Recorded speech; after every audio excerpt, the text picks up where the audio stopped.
До слова запрошується речник Міністерства.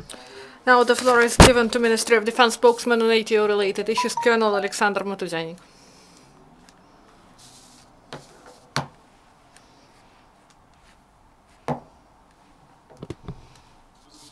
Good afternoon, everyone.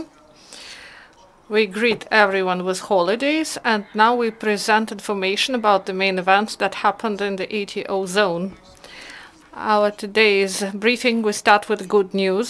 During the last 24 hours, in the result of the military actions, no Ukrainian serviceman was killed or wounded. In the Lugansk sector, yesterday, there were 2 enemy shellings in Lobacheva and Oleksandrivka. These incidents happened before dawn, and heavy weapons was not used.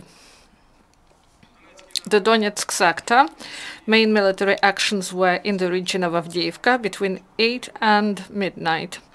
And also enemy violated ceasefire in Svetlodarsk Bulge, Kamenka, and in the region of the Donetsk airport.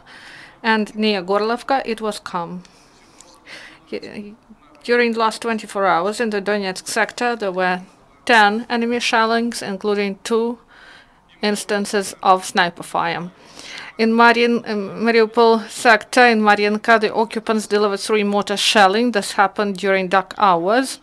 Lion's share of shellings delivered by the enemy is in Pavlopil-Shirokino part of front line. There, the militants opened fire during the day and at night, and they used small arms and also weaponry of armored vehicles. There were 17 enemy shellings in the Mariupol sector yesterday. Law enforcement in Bakhmut detained a militant. They identified that in May 2014 the man joined the militants and got nickname Tsigan, and he was guarding the headquarters of the occupants located in seized prosecutor's office building. And also he was a driver and a deputy commander, and he saw all those crimes committed by the proponents of Russian peace. He saw that the militants brought stolen property and tortured people, and he didn't agree with this method. He started to serve a checkpoint near Yampil, and then he fled to Russia in a month, and then he returned to Bakhmut, where he was detained. Now the information about military training.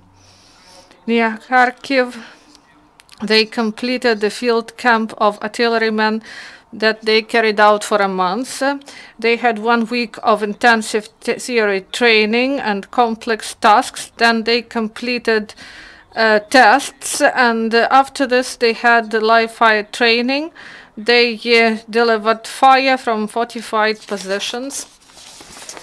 And in Vasilkivsky, Harrison, and the bases of air forces of the armed forces of Ukraine, they had training, and they were trained how to fight in military aerodromes.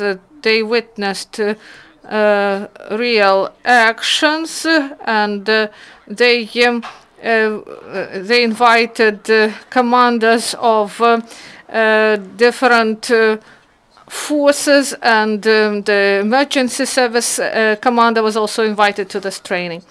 And also border guards conducted radiological and chemical warfare training, and also environment protection training. They spent 2 weeks in this training in the framework of a nuclear smuggling counteraction technical assistance program.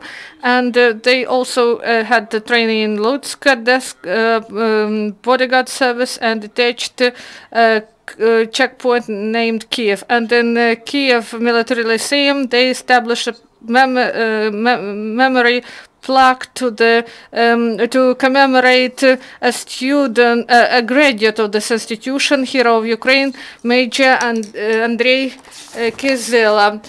He served in the east of Ukraine, serving in 70